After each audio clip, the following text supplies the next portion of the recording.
ഭർത്താവിനെ വഞ്ചിക്കുന്നവരുണ്ട്, ഭാര്യമാരെ വഞ്ചിക്കുന്നവരുണ്ട്.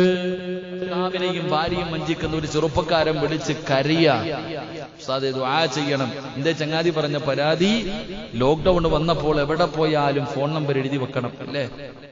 എവിടെ പോയാലും ഫോൺ നമ്പർ എഴുതി വെക്കണം. ഉസ്താദേ, എന്റെ ഭാര്യ ഫോൺ നമ്പർ എഴുതി വെച്ച് ഒരുത്തന്റെ കൂടെ പോയി ഉസ്താദേ, മക്കള് കിടന്നിട്ട് ഉമ്മാനെ തെരയ്യ, എന്ത് ചെയ്യണമെന്നറിയാതൊരു ചെറുപ്പക്കാരൻ കരയ്യ. അള്ളാഹു ആ പൊന്നുമോന് സമാധാനം കൊടുത്ത് അനുഗ്രഹിക്കുമാറാകണം. കരഞ്ഞുകൊണ്ട് പറയുന്നു, ഉസ്താദേ മക്കൾ ഉമ്മാനെ തെരയുന്നു, ഞാൻ എന്തു പറയും? എന്റെ പ്രിയപ്പെട്ടവർ, ഇതുപോലെ ചതിയും വഞ്ചനയും കാണിക്കുന്നവർ ഭർത്താവ് ഭാര്യയെ ചതിക്കുന്നു, ഭർത്താവ് ഭാര്യയെ ചതിക്കുന്നു, ഭാര്യ ഭർത്താവിനെ വഞ്ചിക്കുകയാ. എന്നിട്ടിങ്ങനെ ഒരുമിച്ച് ജീവിക്കുന്ന എത്ര പേർ ചതിയും വഞ്ചനയും കാണിച്ച് എത്ര കാലം ജീവിക്കും സഹോദര? എത്ര കാലം പരസ്പരം വഞ്ചിച്ച് എത്ര കാലം ജീവിക്കും? അള്ളാഹു കാത്തിരക്ഷിക്കുമാറാകട്ടെ. അള്ളാഹുവിന്റെ റസൂൽ അവിടുന്ന് സ്വഹാബത്തിനോട് പറഞ്ഞു കൊടുത്തു, സ്വഹാബാ, ചില പാപങ്ങൾ ചെയ്യുന്നവർ പ്രവാചകൻ എണ്ണി പറഞ്ഞു കൊടുത്തു, ചില തെറ്റുകൾ പറഞ്ഞു കൊടുത്തു. എന്നിട്ട് പ്രവാചകൻ സല്ലല്ലാഹു അലൈഹി വസല്ലം തങ്ങൾ പറഞ്ഞു, ഈ തെറ്റ് ആര് ചെയ്യുന്നോ അവൻ നമ്മളിൽ പെട്ടവനല്ല എന്ന് നബി മുഹമ്മദ് മുസ്തഫ. ഉറക്കെ നബി മുഹമ്മദ് മുസ്തഫ. നമ്മളിൽ പെട്ടവനല്ല എന്ന് മുത്തുനബി പറഞ്ഞ ആരാന്ന് മനസ്സിലാക്കി നോക്ക്. റസൂലുള്ളാഹി തങ്ങൾ പറഞ്ഞത് അവൻ നമ്മളിൽ പെട്ടവനല്ല എന്ന് പറഞ്ഞാൽ എന്തായിരിക്കും? മുത്തുനബിയുടെ കൂട്ടത്തിൽ പെട്ടവരല്ലെന്ന് പറഞ്ഞ ഈ സമുദായത്തിൽ പെട്ടവനല്ല, മുസ്ലിമല്ല, സ്വർഗത്തിന്റെ അവകാശിയല്ല. അള്ളാഹു കാത്തിരക്ഷിക്കുമാറാകട്ടെ, അള്ളാഹു കാത്തിരക്ഷിക്കുമാറാകട്ടെ. അതുകൊണ്ടൊരു 10 സ്വഭാവം ഞാൻ പറഞ്ഞു തരാം. റസൂലുള്ളാഹി സ്വല്ലല്ലാഹു അലൈഹി വസല്ലമ തങ്ങൾ എണ്ണി പറഞ്ഞ 10 ദുശീലങ്ങൾ, ഈ പറയുന്ന 10 തെറ്റുകൾ ഞാനോ നിങ്ങളോ ആരെങ്കിലും ചെയ്യുന്നുണ്ടെങ്കിൽ, അബൂബക്കറാണെങ്കിലും സിറാജാണെങ്കിലും അൻസാരിയാണെങ്കിലും സജിയാണെങ്കിലും ആരാണെങ്കിലും പേര് കൊണ്ട് മാത്രം മുസ്ലിം. അള്ളാഹു കാത്തിരക്ഷിക്കുമാറാകട്ടെ, അള്ളാഹു കാത്തിരക്ഷിക്കുമാറാകട്ടെ. അതുകൊണ്ട് ഇൻഷാ അല്ലാഹ് എണ്ണിക്കോ, ഈ പറയുന്ന 10 ദുശീലങ്ങൾ എനിക്കോ നിങ്ങൾക്കോ ഉണ്ടോ? ഈ പറയുന്ന 10 പാപങ്ങൾ നമ്മൾ ആരെങ്കിലും ചെയ്യുന്നുണ്ടെങ്കിൽ വെറും പേര്, റേഷൻ കാർഡിൽ മാത്രം മുസ്ലിം, അള്ളാഹുടെ മുന്നിൽ മുസ്ലിം ആയിരിക്കത്തില്ല, മുഅ്മിനായിരിക്കത്തില്ല, സ്വർഗത്തിന്റെ അവകാശിയല്ല. അള്ളാഹു കാത്തിരക്ഷിക്കുമാറാകട്ടെ. ഒന്നാമത്തെ കാര്യം, അള്ളാഹുവിന്റെ പ്രവാചകൻ സല്ലല്ലാഹു അലൈഹി വസല്ലമ തങ്ങൾ പറയുകയാ, പ്രവാചകൻ ആരാണ്? എന്നിൽപ്പെട്ടവനല്ല, എന്റെ സമുദായത്തിൽ പെട്ടവരല്ല എന്ന് അള്ളാഹുവിന്റെ പ്രവാചകൻ സല്ലല്ലാഹു അലൈഹി വസല്ലമ തങ്ങൾ വ്യക്തമായിട്ട് പ്രവാചകന് പറഞ്ഞ ആ വിഭാഗമാരാണ്? അള്ളാഹുവിന്റെ റസൂലിനോട് സ്വഹാബത്ത് ചോദിക്കുമ്പോ പ്രവാചകൻ അവിടുന്ന് ഒന്നാമതായി പറഞ്ഞു കൊടുക്കുകയാ, അന്നബി ഹുറൈറ റളിയല്ലാഹു തആല അൻഹു അന്ന റസൂലുള്ളാഹി സ്വല്ലല്ലാഹു അലൈഹി വസല്ലമ ഖാല, അള്ളാഹുവിന്റെ പ്രവാചകൻ അവിടുന്ന് പറയുകയാണ്, മൻ ഗസ്സനാ ഫലൈസ മിന്നാ, പെട്ടവനല്ല എന്ന് അള്ളാഹുവിന്റെ പ്രവാചകൻ പറഞ്ഞ 10 വിഭാഗമുണ്ടല്ലോ. ആ 10 വിഭാഗത്തിൽ ഒന്നാമത്തെ വിഭാഗം ആരെന്നറിയുമോ? അള്ളാഹുവിന്റെ റസൂല് പറഞ്ഞു, സ്വഹാബാ, വഞ്ചന കാണിക്കുന്നവനുണ്ടല്ലോ, ചതിക്കുന്നവനുണ്ടല്ലോ, കൂടെ നിന്നിട്ട് വഞ്ചിക്കുന്നവനുണ്ടല്ലോ, അവൻ അള്ളാന്റെ റസൂലാണ് പറയുന്നത്, അവൻ എന്നിൽ പെട്ടവനല്ല എന്ന് നബി മുഹമ്മദ് മുസ്തഫ സല്ലല്ലാഹു അലൈഹി വസല്ലമ തങ്ങൾ പറയുകയാ, വഞ്ചിക്കുന്നവരുണ്ടല്ലോ, വഞ്ചന കാണിക്കുന്നവരുണ്ടല്ലോ, കൂടെ നിന്നിട്ട് ചതിക്കുന്നവരുണ്ടല്ലോ. എന്റെ പ്രിയമുള്ളവരെ, അള്ളാഹുവിന്റെ പ്രവാചകൻ സല്ലല്ലാഹു അലൈഹി വസല്ലമ തങ്ങൾ അവരെ കുറിച്ച് പറഞ്ഞത് അവര് മുസ്ലിമീങ്ങളല്ല, അവര് മുഅ്മിനീങ്ങളല്ല, അവർ അള്ളാഹുവിന്റെ സ്വർഗത്തിന്റെ അവകാശികളല്ല. അവനെ നമ്മുടെ കൂട്ടത്തിൽ കൂട്ടരുത്. ചതി കാണിക്കുന്നവൻ, കൂടെ നിന്നിട്ട് ചതിക്കുന്നവൻ, കൂടെ നിന്നിട്ട് വഞ്ചിക്കുന്നവൻ, അവന് കള്ളനാണ്, അവന് നിങ്ങളുടെ കൂട്ടത്തിൽ നിങ്ങൾ കൂട്ടല്ലേ എന്ന് ആദരവായ പ്രവാചകൻ നബി മുഹമ്മദ് മുസ്തഫ സല്ലല്ലാഹു അലൈഹി വസല്ലം ഒന്നാമത്തെ വിഭാഗം കൂടെ നിൽക്കും, ചതിക്കും, വഞ്ചന കാണിക്കും. അള്ളാഹു കാത്തിരക്ഷിക്കുമാറാകട്ടെ, അള്ളാഹു കാത്തിരക്ഷിക്കുമാറാകട്ടെ. അങ്ങനെയുള്ളവനെ നമ്മൾ തന്നെ കൂട്ടാറില്ല, അല്ലേ? കൂടെ നിന്നിട്ട് ചതിക്കുക, വഞ്ചന. ചതിയും വഞ്ചന എന്ന് പറഞ്ഞാൽ എന്താന്ന് ഇതുവരെ നമുക്ക് തിരിഞ്ഞിട്ടില്ല. നമ്മൾ വിചാരിക്കും കൂടെ നിന്നിട്ട് എന്തെങ്കിലുമൊക്കെ കാണിക്കും അങ്ങോട്ടും. അവ മാത്രമല്ല, ചതി വഞ്ചന എന്ന് പറഞ്ഞാൽ അത് മാത്രമല്ല. ചതിയും വഞ്ചന എന്ന് പറഞ്ഞാൽ അത് മാത്രമല്ല. ഈ ചതിയൻ എങ്ങനെ നാളെ വരുന്നെന്നറിയ? അള്ളാഹുടെ കോടതി വരുമ്പോ അവനെ തിരിച്ചറിയാൻ അടയാളം ഉണ്ടാകുമെന്ന് നബി മുഹമ്മദ് മുസ്തഫ. ഉറക്കെ നബി മുഹമ്മദ് മുസ്തഫ സല്ലല്ലാഹു അലൈഹി വസല്ലമ തങ്ങൾ പറയുകയാണ്, നാളെ ജനങ്ങളെ മുഴുവനും അല്ലാഹുവിന്റെ കോടതിയിൽ ഇസ്രാഫീൽ എന്ന് പറയുന്ന മലക്കുണ്ടല്ലോ, സൂറെന്ന് പറയുന്ന കാഹളത്തിൽ രണ്ടാമതൂതുമ്പോ ഇസ്രാഫീൽ എന്ന് പറയുന്ന മലക്ക്, ആ മലക്കിനെ കുറിച്ച് തന്നെ ഒരു ദിവസം വാഴ്ന്നു പറയണം. അള്ളാഹു പഠിക്കാൻ ഭാഗ്യം തരുമാറാകട്ടെ. ഈ മലക്കിന്റെ ജോലി എന്താ?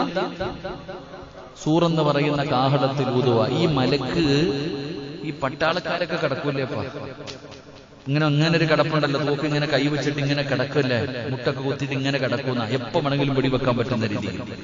ഇസ്രാഫീൽ എന്ന് പറയുന്ന മലക്ക് ഈ സൂറെന്ന് പറയുന്ന കാഹളം ഇങ്ങനെ ഊത്താത്, അത് ഊത്തുപോലെ അല്ലാഹുഅലം, അതിങ്ങനെ കയ്യിൽ പിടിച്ച് ചുണ്ടിന്റെ ഭാഗത്ത് വെച്ചിട്ട് ഇങ്ങനെ ആകാശത്തേക്ക് നോക്കിയിരിക്കാന്ന്. ഈ മലക്ക് ഈ ഊത്തിങ്ങനെ ഈ സൂറെന്ന് പറയുന്ന കാഹളം ഊതുന്നതിന് വേണ്ടി കയ്യിൽ പിടിച്ചിങ്ങനെ കിടക്കാന്ന് പറയണേ, ഇങ്ങനെ മുട്ടൂത്തി കിടക്ക, ഇങ്ങനെ പിടിച്ചിട്ട് മുകളിലേക്ക് നോക്കിയിരിക്ക. എന്തിന്? അല്ലാഹു ഊതാൻ പറഞ്ഞ അപ്പ ഊതണം. അല്ലാഹു ഇസ്രാഫീലെ ഊതെന്ന് പറഞ്ഞ അപ്പ ഊതാൻ. പടച്ചവനെ, ഇത്ര കൊല്ലം മുതൽ ഇരിക്കാൻ തരാം, ഇങ്ങനെ ഇരിക്കാന്ന അല്ല ഇങ്ങനെന്ന് പറഞ്ഞ അപ്പ ഊതാൻ വേണ്ടി. അള്ളാഹു നമുക്ക് ഈമാൻ തരുമാറാകട്ടെ. അപ്പൊ ലോകാവസാനം അടുത്തു എന്ന് ഇതിൽ കൂടുതൽ ഇനി എന്ത് തെളിവാ വേണ്ട? ആ മലക്ക് പോലും അത്രയും തയ്യാറെടുപ്പോടുകൂടി ഇരിക്കുന്നുണ്ടെങ്കിൽ ഒന്ന് ആലോചിച്ച് നോക്കിയ നമ്മുടെ ഈ ലോകത്തിന്റെ നാശം എത്ര അടുത്തിരിക്കുന്നു എന്ന്. അള്ളാഹു നമുക്ക് ഈമാൻ നൽകുമാറാകട്ടെ. ആ മലക്ക് ആദ്യം ഊതുമ്പോഴാണ് എന്റെ പ്രിയപ്പെട്ട സഹോദരങ്ങളെ ഈ പ്രപഞ്ചം മുഴുവൻ തകർന്ന് തരിപ്പണമാക. ആകാശത്ത് നിന്നൊക്കെ സൂര്യനും ചന്ദ്രനും നക്ഷത്രങ്ങളൊക്കെ ഇങ്ങനെ ഇങ്ങനെ താഴോട്ട് വീഴും. തീമഴ പെയ്യുന്ന ആകാശത്ത് നിന്ന് ഇദാ സുൽസിലത്തിൽ അർളു സിൽസാലഹാ വഅഖ്റജത്തിൽ അർളു അസ്ഖാലഹാ വഖാലൽ ഇൻസാനു മാലഹാ. പറയുന്നുണ്ടങ്ങട്ട് പറയ്ക്കുന്ന ആകാശത്ത് നിന്ന് മാങ്ങ വീഴുന്ന പോലൊക്കെ നക്ഷത്രവും സൂര്യനും ചന്ദ്രനും ഇങ്ങനെ ഗ്രഹങ്ങളൊക്കെ ഇങ്ങനെ തലയുടെ മുകളിൽ തീമഴ പെയ്യുന്ന പറയണേ. അള്ളാഹു നമ്മൾ കാത്തിരിക്കുമാറാകട്ടെ. ആ കാലം വരേക്ക് എത്താന്ന് വെച്ചാൽ വലിയ പ്രയാസമാണ്. ഇത് മുഴുവനും തകർന്ന് തരിപ്പണമാകുന്നു. അള്ളാഹു വല്ലാതെ ഈ പ്രപഞ്ചത്തിൽ പിന്നെ ആരുമില്ല. അല്ലാതെ ഈ ലോകത്ത് രണ്ടേ പേര് അവശേഷിക്കും. ഒന്ന് അല്ലാഹ്, രണ്ട് മുഖറബുൽ മലക്കുൽ മൗത്ത് അസ്റായീൽ അലൈഹിസ്സലാം. രണ്ടുപേരും എല്ലാരും നശിച്ചു, അല്ലാഹയും അസ്റായീലും മാത്രം. അപ്പൊ അല്ലാഹു അസ്റായീലിനോട് ചോദിക്കും, ഇനി ആരാ പോവാൻ? അല്ലാഹ് പടച്ചവനെ, നിനക്കും മരണമില്ല, ഞാൻ പോയി അസ്റായീലിന്റെ ചരിത്രം പറയുന്നുണ്ട്. അസ്റായീൽ സ്വന്തം റൂഹ് പിടിക്കുമെന്നാണ്. അസ്റായീൽ അലൈഹിസ്സലാം സ്വന്തമായിട്ട് റൂഹ് പിടിക്കുമ്പോ വേദന സഹിക്കാൻ കഴിയാതെ അസ്റായീൽ പോലും പറയുമത്രേ, അല്ലാഹുവേ, മരണത്തിന് ഇത്ര വേദനയുണ്ടെന്ന് ഞാൻ അറിഞ്ഞിരുന്നെങ്കിൽ റൂഹ് പിടിക്കുമ്പോ അല്പം മയം ഞാൻ കാണിക്കുമായിരുന്നു എന്ന് പറയുമെന്ന് നബി മുഹമ്മദ് മുസ്തഫ. അസ്റായീൽ സ്വന്തം റൂഹ് പിടിക്കുമ്പോഴാ വേദന അറിയണേ. സ്വന്തം റൂഹ് പിടിക്കുന്ന സമയത്താണ് മരണത്തിന്റെ വേദന എന്താണെന്ന് അറിയുന്നത്. അതറിയുമ്പോഴാ പറയണ, ഞാനിത് അറിഞ്ഞിരുന്നെങ്കിൽ നല്ലവരുടെ റൂഹ് പിടിക്കുമ്പോൾ ഇത്തിരി കരുണ കാണിച്ചേനെ. അള്ളാഹു നമ്മുടെ മരണവേദന കുറച്ചു തരുമാറാകട്ടെ. അതിനെക്കുറിച്ചൊക്കെ എനിക്കോ നിങ്ങൾക്കോ വല്ല ചിന്തയുണ്ടോ? മരിക്കണോന്നുള്ള ബോധം തന്നെ ഇല്ലല്ലോ. അത് സമയമാകുമ്പോ പോവാ. നമ്മളൊക്കെ വിചാരിച്ചിരിക്കുന്നത് സിമ്പിളായിട്ട് അങ്ങ് പോകുന്ന. അല്ലാഹു അലം. എന്റെ പ്രിയപ്പെട്ട സഹോദരങ്ങളെ, മൂസാ നബി അലൈഹിസ്സലാമിന്റെ ചരിത്രം എടുത്ത് നോക്ക്. ചോദിച്ചു അത്ര, എങ്ങനെയുണ്ട് മരണം? എന്റെ പ്രിയപ്പെട്ടവരെ, ചരിത്രത്തിൽ നിങ്ങൾ കാണാം, ഈസാ നബി അലൈഹിസ്സലാം, റൂഹുല്ലാഹി ഈസാ നബി അലൈഹിസ്സലാം മരിച്ചവരെയൊക്കെ ഇങ്ങനെ ജീവിപ്പിക്കുമായിരുന്നു. ഈസാ നബിക്ക് അള്ളാഹു കൊടുത്തിരുന്ന ഒരു കഴിവ. അതൊക്കെ എടുത്തു വെച്ചിട്ടാ മറ്റു പറയുന്ന ഈസാ നബി ദൈവം എന്ന് പറയുന്നത്. ഈസാ നബി അലൈഹിസ്സലാമിന് അള്ളാഹു കൊടുത്തിരുന്ന കഴിവാണ് മരിച്ചവരെ ജീവിപ്പിക്കും. ഖബറിന്റെ ചാരത്ത് പോയി നിന്നിട്ട് പറയും, കുമ്പീതിനില്ല, എഴുന്നേക്ക്. ഖബറിന്റെ ചാരത്ത് പോയി ഇരുന്നിട്ട് പറയും എഴുന്നേക്കാൻ. വിളിക്കുമ്പോ ഖബറിന്റെ അകത്ത് കിടക്കുന്ന മനുഷ്യൻ എഴുന്നേറ്റ് വരുമായിരുന്നു. അങ്ങനെ ഈസാ നബി ഇങ്ങനെ കാണിക്കുന്നത് കണ്ടപ്പോ ജനങ്ങൾ പറഞ്ഞു, എന്നാ ഞങ്ങളൊരു ഖബറ് കാണിച്ചു തരാം. ആ ഖബറിന്റെ അകത്ത് കിടക്കണ ആളെ ഒന്ന് വിളിച്ചുണർത്താൻ പറ്റുമോ? കാരണം എത്ര കാലമായി, ആരാണെന്ന് ആർക്കും അറിയില്ല. ഈ പള്ളിപ്പറമ്പിൽ കിടക്കണ ഖബറിനകത്ത് കിടക്കണ ആൾക്കാരാന്ന് ഇവർക്ക് വല്ലതും അറിയോ? നിങ്ങൾക്ക് വല്ലതും അറിയോ? എത്ര പേരറിയാം? ഇവിടെ മീസാങ്കല്ല് വെക്കാറില്ല. ഇപ്പൊ ഇവിടെ ഉണ്ടോ? ചിലപ്പോ അതൊക്കെയാണ് ആകെ അടയാളം. മീസാങ്കല്ലൊക്കെ ഇല്ലാത്ത പള്ളികളുണ്ട്. ഈ മീസാങ്കല്ല് വെച്ചാൽ പിന്നെ ഇവിടെ വേറെ ഖബറ് കുഴിക്കൂലേ? കുഴിക്കും. പിന്നെ കല്ല് വെച്ചിട്ട് എഴുതത്തില്ല അടയാളത്തിന്. സത്യത്തിൽ ചെടി നട്ടുവെക്കണമെന്ന് ഖബറിന്റെ മുകളിൽ വെക്കാറില്ല. എന്തിനാ ചെടി നടുന്നത്? മീസാങ്കല്ല് ഇടുന്നതിനേക്കാളും നല്ലത് ഖബറിന്റെ മുകളിൽ എന്തിനാ ചെടി നടുന്നത്? ഒരു ചെടി നട്ടുവെച്ചാൽ അതിന്റെ ഇലകൾ കാരണം ആ മനുഷ്യൻ അള്ളാഹു പുറത്തു കൊടുക്കുന്ന, അതിനെ മരന്ന ചെടികൾ നടാൻ പറഞ്ഞു. നല്ല ഇലയുണ്ടാകുന്ന വൃക്ഷങ്ങൾ നടണമെന്ന്. മൈലാഞ്ചി നടണമെന്ന് പറഞ്ഞത് വെറുതെ അല്ല, ആരും നടാറില്ല. എന്തുകൊണ്ടാണ് മൈലാഞ്ചി നടണമെന്ന് പറഞ്ഞു? മൈലാഞ്ചിക്ക് ഒരുപാട് ഇലയുണ്ട്, ഓരോ ഇലകൾക്കനുസരിച്ചും. കാരണം ഈ താഴെ കിടക്കുന്ന മനുഷ്യന്റെ തലച്ചോറിലെ വളവെടുത്തിട്ടല്ലേ ഈ ചങ്ങാതി കിളിച്ചിക്കണേ. അപ്പൊ അതുകൊണ്ട് ആ ഇല അദ്ദേഹത്തെ അതിന്റെ കരുണ കൊണ്ടെങ്കിലും അള്ളാഹു പുറത്തു കൊടുക്കുന്നു. അതുകൊണ്ടാണ് മരം നല്ല നല്ല ചെടികൾ നടാൻ. ഇപ്പൊ മൈലാഞ്ചി ഒന്നും ആരും നടാറില്ല. പണ്ടൊക്കെ പറയാറുണ്ട് പള്ളിക്കാട്ടിലെ മൈലാഞ്ചിയെ കുറിച്ച് നല്ല ചുമപ്പാന്നാ പറയണേ മൈലാഞ്ചിയെ കുറിച്ചൊക്കെ. അല്ലാഹു അഅലം. ചിലര് നല്ല മാങ്ങ, അതുപോലെ പേര, ഇങ്ങനെയൊക്കെയുള്ള മരങ്ങളൊക്കെ നടാറുണ്ട്. പള്ളിപ്പറമ്പിൽ നിന്ന് പേരയ്ക്ക പറിച്ച് തിന്നരുതെന്ന ഹദീസ് മഹാനായ തഴവ ഉസ്താദിന്റെ ബൈത്തിലുണ്ട്. അല്ലേ, പള്ളിപ്പറമ്പിൽ പോയി നിന്നിട്ട് നല്ല ഏതെങ്കിലും കല്യാണത്തിനൊക്കെ പോകുമ്പോൾ അപ്പുറത്ത് ആഡിറ്റോറിയത്തിലൊക്കെ പോയി ചോറൊക്കെ കൊണ്ടിട്ട് ഇങ്ങോട്ട് കയറി വരുമ്പോ വരുന്ന വഴിയിൽ ഒരു തെങ്ങുണ്ട്. ഉടനെ ഒരു ഈർക്കലെടുത്തിട്ട് കുത്തണ ഒരു സ്വഭാവമുണ്ട്. അള്ളാഹു കാത്തിരക്ഷിക്കുമാറാകട്ടെ. അങ്ങനെ കുത്താൻ പാടുണ്ടോ? തഴവ ഉസ്താദിന്റെ ബൈത്തെടുത്ത് വായിച്ചാൽ മതി, പിന്നെ നീ ഒരിക്കലും കുത്തത്തില്ല. തഴവ ഉസ്താദിന്റെ ബൈത്തെടുത്ത് പള്ളിപ്പറമ്പിൽ നിൽക്കുന്ന മരത്തിൽ നിന്ന് ഈർക്കലടിച്ചിട്ട് ഇങ്ങനെ കുത്തണ ചങ്ങായിമാരെ ക്യാൻസർ വരെ ഉണ്ടാകാൻ സാധ്യതയുണ്ടെന്ന് തഴവ ഉസ്താദ് പറഞ്ഞു തരുന്നത്. സാധാരണ അല്ല, കാരണം പള്ളിപ്പറമ്പിൽ കിടക്കണ നമ്മളെപ്പോലെയുള്ള ചങ്ങാതിമാരല്ലേ. അള്ളാഹു കാത്തിരക്ഷിക്കുമാറാകട്ടെ.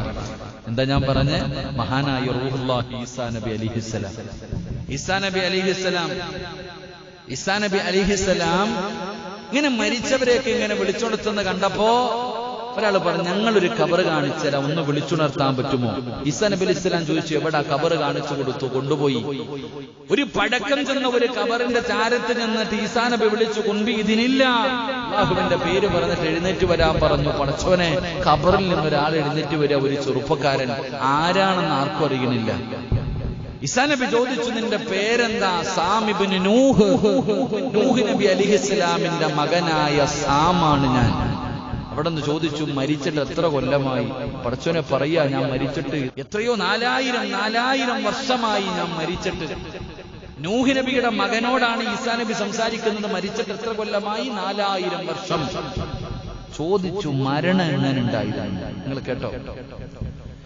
മഹാനായ റൂഹുല്ലാഹി ഈസാ നബി അലൈഹിസ്സലാം മഹാനായ നൂഹ് നബിയുടെ മകനായ സാമിനോട് ചോദിക്കുന്നു, സാമേ, മരണം എങ്ങനെയുണ്ടായിരുന്നു സ്വാമേ? സുബ്ഹാനല്ലാഹ്. ചോദിക്കുമ്പോഴേ കണ്ണ് നിറയുകയാണ്. ആ രംഗമങ്ങ് ചോദിക്കുമ്പോഴേ കണ്ണ് നിറയുകയാണ്. എന്നിട്ട് പറഞ്ഞ മറുപടി എന്തെന്നറിയുമോ? തൊണ്ടയിൽ ഇങ്ങനെ പിടിക്കുകയാണ്.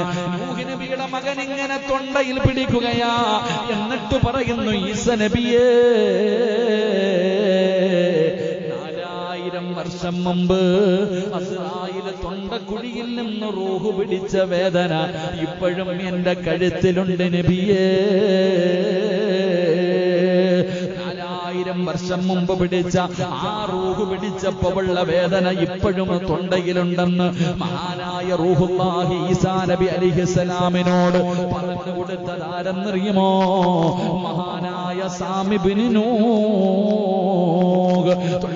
950 വർഷക്കാലം പടച്ച റബ്ബിന്റെ ദീനിന് വേണ്ടി ദഅവത്ത് നടത്തിയ ശൈഖുൽ അംബിയാ, പ്രവാചകന്മാരിൽ ഏറ്റവും വലിയ പ്രായമുള്ള പ്രവാചകന്റെ മകനാണ് എന്ന ചരിത്രം പറയുമ്പോ ആ മരണത്തെക്കുറിച്ച് എനിക്കും നിങ്ങൾക്കും ഒരു ഓർമ്മയില്ലല്ലോ. എന്റെ പ്രിയമുള്ളവരെ, മഹാനായ മലക്കുൽ മൗത്ത് അസ്റായീൽ എന്ന് പറയുന്ന മലക്ക് റൂഹ് പിടിക്കുമ്പോഴാണ് പറയുന്നത്, അല്ലാഹ്, ഇത്ര വേദനയുണ്ടെന്ന് ഞാൻ അറിഞ്ഞിരുന്നെങ്കിൽ ഞാൻ പിടിക്കില്ലായിരുന്നു തമ്പുരാന്. അല്ലാഹുവേ, ഞാൻ മയം കാണിക്കുമായിരുന്നു റബ്ബേ. ഇസ്രാഫീൽ എന്ന് പറയുന്ന മലക്കുണ്ടല്ലോ, എന്റെ പ്രിയമുള്ളവരെ, എല്ലാവരും മരിച്ചു. അല്ലാതെ പിന്നെ ഈ പ്രപഞ്ചത്തിൽ ആരുമില്ല. അല്ലാഹു സുബ്ഹാനഹു വ തആല ഇസ്രാഫീൽ എന്ന് പറയുന്ന മലക്കുണ്ടല്ലോ, ആ മലക്കിന് അല്ലാഹു പിന്നീട് രണ്ടാമത് റൂഹ് കൊടുക്കുകയാണ്. എന്നിട്ട് പറയുന്നു, ഊതി ഇസ്രാഫീൽ. ഇസ്രാഫീൽ എന്ന് പറയുന്ന മലക്ക് സൂറെന്ന് പറയുന്ന കാഹളത്തിൽ രണ്ടാമത് മൂതുമ്പോ ഭൂമിയുടെ അടിയിൽ നിന്ന് നിന്ന് പടച്ചവന് അതാ വിത്തുകൾ കിളിച്ചു വരുന്നത് പോലെ മണ്ണിന്റെ അടിയിൽ നിന്ന് ജനങ്ങൾ മുഴുവനും എഴുന്നേറ്റ് വരികയാണ്. എല്ലാവരും എഴുന്നേൽക്കുകയാണ്. പല പല വിഭാഗങ്ങളിലാണ് എഴുന്നേറ്റ് വരുന്നത്. അതാ മലക്കുകൾ ആട്ടുംപറ്റത്ത് അതാ നയിച്ചു കൊണ്ടുപോകുന്നത് പോലെ ഖബറിന്റെ അകത്ത് നിന്ന് എഴുന്നേൽക്കുന്നവരെ കൊണ്ടുപോവുകയാ. എന്റെ പ്രിയമുള്ളവരെ, പ്രവാചകൻ അവിടുന്ന് പറയുകയാ, എല്ലാവരും അല്ലാഹുവിന്റെ കോടതിയിൽ, പടച്ച റബ്ബിന്റെ കോടതിയിൽ എല്ലാവരും ഇങ്ങനെ നിൽക്കുമ്പോ ഒരു വിഭാഗം കടന്നു വരികയാ. ഒരു വിഭാഗം കടന്നു വരികയാണ്. അവർ നടക്കുകയല്ല, അവരിടയുകയാണ്. അവരുടെ അവസ്ഥ എന്തെന്നറിയുമോ? അവരുടെ മലദ്വാരങ്ങളിൽ കൊടികുത്തി വെച്ചിരിക്കുകയാ. അല്ലാഹുവിന്റെ പ്രവാചകനാണ് പറയുന്നത്, സഹാബാ, നാളെ ഖബറിന്റെ അകത്ത് നിന്ന് എഴുന്നേറ്റ് വരുന്ന ഒരു വിഭാഗമുണ്ടല്ലോ, അവരുടെ പിൻദ്വാരങ്ങളിൽ കൊടി ഇങ്ങനെ കൊത്തിവെച്ചിട്ടുണ്ട്. അവർ കൊടിയും പിടിച്ചുകൊണ്ടാണ് വരുന്നത്. അവർ കൊടിയും ചുമന്നുകൊണ്ടാണ് വരുന്നത്. അല്ലാഹുവിന്റെ പ്രവാചകൻ ഇത് പറഞ്ഞു കൊടുക്കുമ്പോ സ്വഹാബത്ത് ചോദിക്കുന്നു, നബിയേ, യാ റസൂലല്ലാഹ്, അല്ലാഹുവിന്റെ നബിയേ, ആരാണ് നബിയേ ഈ പിന്തുണാരങ്ങളിൽ കൊടികുത്തി വെച്ച് കൊണ്ടുവരുന്ന ഈ വൃത്തികെട്ടവരാരാണ് നബിയേ? സ്വഹാബാ, അത് ചതിയന്മാരാണ് സഹാബാ, അത് വഞ്ചകന്മാരാ എന്ന് നബി മുഹമ്മദ് മുസ്തഫ സല്ലല്ലാഹു അലൈഹി വസല്ലം നാളെ പരലോകത്ത് വരുമ്പോ മലദ്വാരത്തിൽ കൊടി കുത്തി വെച്ചിട്ടുണ്ടാകും. എന്നിട്ടിങ്ങനെ എഴഞ്ഞെഴഞ്ഞ് നാളെ ചതിയന്മാര് കോടതിയിൽ വരുമെന്ന് നബി മുഹമ്മദ് മുസ്തഫ. അല്ലാഹു നമുക്ക് ഈമാൻ തരുമാറാകട്ടെ. ചതിച്ചതിനനുസരിച്ച് കൊടിയുടെ നീളം കൂടുന്ന ഓരോ മനുഷ്യനും ചതിച്ചതിനനുസരിച്ച് കൊടിയുടെ എവറസ്റ്റ് ഒക്കെ നമ്മുടെ കൊടിയുടെ മുന്നിൽ തോറ്റുപോകും. അല്ലാഹു കാക്കുമാറാകട്ടെ. ഏറ്റവും വലിയ നീളമുള്ളത് എവറസ്റ്റിനല്ലേ? അല്ലേ? എവറസ്റ്റ് അല്ലേ? നിന്റെ കൊടിക്ക് അതിനെക്കാലം, നമ്മുടെയൊക്കെ കൊടിക്ക് അതിനെക്കാലം നീളം. എവറസ്റ്റ് ഒക്കെ നമ്മുടെ കൊടിയുടെ ചതിച്ചതിനനുസരിച്ചിട്ട് കൊടിയുടെ നീളം കൂടുന്ന. അപ്പൊ നമ്മുടെ കൊടിക്ക് എത്ര നീളം ഉണ്ടാകും? അല്ലാഹു കാക്കുമാറാകട്ടെ. എന്താ ഒരു മടി? അല്ലാഹുമാറാകട്ടെ. കാരണം നമ്മൾ ചതിച്ച ചതിയും വഞ്ചനയും കാണിക്കുന്നു എല്ലാവരോടും. ഏതൊരു കാര്യത്തിലാകട്ടെ, ഏതൊരു വിഷയത്തിലാകട്ടെ, ഉപ്പാനോട് ചതി, ഉമ്മാനോട് ചതി, ഭാര്യയോട് ചതി, മക്കളോട് ചതി, കൂടപ്പുറപ്പുകളോടും കുടുംബക്കാരോടും എല്ലാവരോടും ചതിയും വഞ്ചനയും കാണിക്കുന്നവർ, കച്ചവടത്തിൽ ചതി കാണിക്കുന്നവർ മഹാനായ നബി മുഹമ്മദ് മുസ്തഫ സല്ലല്ലാഹു അലൈഹി വസല്ലമ തങ്ങൾ അവിടുന്ന് അബൂ ഹുറൈറ റളിയല്ലാഹു തആല അൻഹു റിപ്പോർട്ട് ചെയ്യുന്ന ഹദീസിൽ കാണാം, കച്ചവടക്കാരോട്, ബിസിനസ് ചെയ്യുന്നവരോട് അല്ലാഹുവിന്റെ പ്രവാചകൻ സല്ലല്ലാഹു അലൈഹി വസല്ലമ തങ്ങൾ ഇങ്ങനെ നടന്നു പോവുകയാണ്. പടച്ചവനെ, ഒരു കച്ചവടം നടക്കുന്ന സ്ഥലത്തുകൂടെ അല്ലാഹുവിന്റെ റസൂൽ ഇങ്ങനെ നടന്നു പോകുമ്പോ കൂട്ടിയിട്ടിരിക്കുകയാണ്. ധാന്യങ്ങൾ ഇങ്ങനെ കൂട്ടിയിട്ടിരിക്കുകയാണ്. നെല്ലുമൊക്കെ ഇങ്ങനെ കൂട്ടിയിടുന്നത് പോലെ ധാന്യങ്ങൾ മുഴുവനും ഒരു സ്ഥലത്ത് ഇങ്ങനെ കൂട്ടിയിട്ടിരിക്കുകയാ. അല്ലാഹുവിന്റെ പ്രവാചകൻ സല്ലല്ലാഹു അലൈഹി വസല്ലമ തങ്ങൾ അതിന്റെ ചാരത്തൂടെ നടന്നു പോകുമ്പോ ആ ധാന്യങ്ങൾ കണ്ടപ്പോ അല്ലാഹുവിന്റെ റസൂൽ തന്റെ കൈ കൊണ്ടൊന്ന് തടകുകയാണ്. അല്ലാഹുവിന്റെ പ്രവാചകന് ആ ധാന്യം ഇങ്ങനെ കൂട്ടിയിട്ടിരിക്കുന്നത് കണ്ടപ്പോ കൈ കൊണ്ടിങ്ങനെ ഒന്ന് തടകുകയാ. അല്ലാഹുവിന്റെ റസൂലിന്റെ കൈ നനയുകയാണ്. റസൂലുള്ളാഹിയുടെ കൈ നനയുകയാണ്. അല്ലാഹുവിന്റെ പ്രവാചകനുടനെ അല്ലാഹുവിന്റെ റസൂലിന്റെ കൈ ഒന്ന് നനഞ്ഞപ്പോ റസൂലുള്ള ചോദിക്കുകയാണ്, ഫഅദ്ഖല യദൈഹി, അല്ലാഹുവിന്റെ റസൂൽ ആ മനുഷ്യനോട് ചോദിക്കുകയാ, മാഹാദാ യാ സ്വാഹിബത്വആ, എന്റെ കൈ നനഞ്ഞത്, എന്റെ കൈ നനഞ്ഞത്. ആ മനുഷ്യൻ പറഞ്ഞു, യാ റസൂലല്ലാഹ്, മഴ പെയ്ത് നനഞ്ഞതാ നബിയേ. അല്ലാഹുവിന്റെ പ്രവാചകനോട് പറയുകയാണ്, മഴ പെയ്തിട്ട് ഈ ധാന്യങ്ങൾ മുഴുവനും നനഞ്ഞു നബിയേ. ആ മഴവെള്ളം കൊണ്ടാണ് അങ്ങയുടെ കൈ നനഞ്ഞത്. റസൂലുള്ള ചോദിച്ച ചോദ്യം എന്തെന്നറിയോ? റസൂലുള്ള ചോദിച്ച ചോദ്യം എന്തെന്നറിയുമോ? സഹാബാ, എങ്കിലും നനഞ്ഞ നനഞ്ഞത് നീ എന്തുകൊണ്ട് വെളിവാക്കിയില്ല? എന്തുകൊണ്ടാണ് നനഞ്ഞ ധാന്യം, മഴ പെയ്തിട്ട് നനഞ്ഞ ധാന്യം ഇതിനകത്തുണ്ടെങ്കിൽ എന്തുകൊണ്ട് നീ നനഞ്ഞത് മുകളിലിട്ടില്ല? വഞ്ചന കാണിക്കുന്നവന് എന്നിൽ പെട്ടവനല്ല എന്ന് നബി മുഹമ്മദ് മുസ്തഫ.